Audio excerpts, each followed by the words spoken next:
Good morning दोस्तों, Vestige में आपका स्वागत है। आज हम बात करेंगे joints and bones health with the Vestige glucosamine. पहले समझते हैं बॉडी जॉइंट्स के बारे में। बॉडी जॉइंट्स वो जगह होती है जहां पर दो बोन्स आपस में मिलते हैं। अब जॉइंट्स रिजिड भी हो सकती हैं, जैसे हमारे स्कैल्प में होती है, मूवेबल होती है, हिल सकती है, मूव कर सकती है, जैसे नीज, हिप्स एंड शोल्डर, राइट। तो जॉइंट्स जब आपस में मिलती हैं तो वो कार्टिलेज के थ्रू, जो कि एक प्रोटीन है, उसके थ्रू कनेक्टेड रहती हैं और कार्टिलेज के कारण ही बोन्स एक दूसरे के ऊपर ग्लाइड ओवर कर पाती हैं। नाउ कार्टिलेज एक बहुत इंपॉर्टेंट पार्ट है जॉइंट्स का, क्योंकि ये प्रोटेक्ट करता है दोनों बोन्स को एक दूसरे से टच होने से, और इसी के कारण हम भाग पाते हैं, हम जंप कर पाते हैं। अब हेल्दी कार्टिलेज को मेंटेन कर सकते हैं by during a physical activities and taking a balance diet by avoiding injuries. Now joint diseases. अब कुछ जॉइंट रिलेटेड डिसीजेज हैं जो हमें हो जाती हैं, कोई भी हो डिसीजेज जो जोड़ों से रिलेटेड हो, जोड़ों को इफेक्ट करती हो, तो हम उसे ऑर्थराइटिस कहते हैं। ऑर्थराइटिस कई टाइप्स के होते हैं। कुछ लोगों को लगता है कि ऑर्थराइटिस सिर्फ ओल्डर पीपल को ही इफेक्ट करता है, बट ऐसा नहीं है। ऑर्थराइटिस यंग पीपल को भी इफेक्ट करता है, उन्हें भी हो जाता है।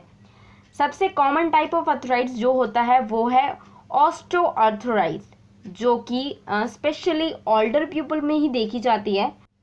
ऑस्टियोआर्थराइटिस में जो कार्टिलेज हैं वो पूरी तरीके से खत्म हो जाती हैं, जिसके कारण दोनों बोन्स आपस में टकराती रहती हैं और हमें पेन, स्वेलिंग और जैसी बहुत सी प्रॉब्लम्स होने लग जाती है। आपने सुना होगा जिनकी एज बढ़ जाती है वो यही कहते हैं कि अब हमारे जोड़ों में ताकत नहीं है, हमसे नहीं चला जाता, हम सीढ़ियाँ नहीं चढ़ सकते, हम बैठ नहीं सकते ज़्यादा देर तक, हमारे जोड़ों में ताकत नहीं है, हम घुटनों के बल भी नहीं बैठ सकते, right. Now second type of joint diseases है रिमोटॉइड आर्थराइटिस, जिसमें कि यह ऑटो इम्यून डिसीजेज है। इम्यूनिटी सिस्टम के अंदर सेल्स जॉइंट्स के टिश्यू को ही अटैक करना शुरू कर देता है, जिसके कारण अगेन इन्फ्लामेशन होती है, जैसे पेन, स्वेलिंग, स्टिफनेस जैसी प्रॉब्लम्स होने लगती हैं। आप इस सभी प्रॉब्लम्स को अवॉइड कर सकते हैं वेस्टिज ग्लूकोजामिन टैबलेट से। अपनी कार्टिलेज को हेल्दी रख सकते हैं by the glucosamine capsules. Now Vestige glucosamine के अंदर ग्लूकोजामिन 450 mg है। ग्लूकोजामिन एक नेचुरल कंपाउंड है जो कि मेन बिल्डिंग ब्लॉक करता है और for the semi fluid lubricate the joints. Vestige glucosamine help करता है जॉइंट्स को लुब्रिकेट करने के लिए और हेल्दी कार्टिलेज को सपोर्ट करता है।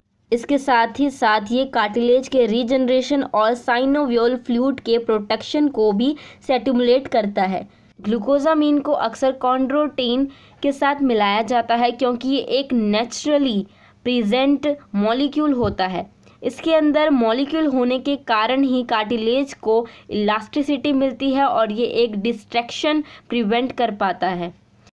कार्टिलेज के रिपेयर के लिए ग्लूकोजामिन और कॉन्ड्रोटिन बेहद फ़ायदेमंद है, जो कि आपको एक वेस्टिज ग्लूकोजामिन कैप्सूल से ही मिल जाता है। अब हम बात करेंगे इसकी डोजेस के बारे में कि इस कैप्सूल को किस तरीके से और कब लेना है।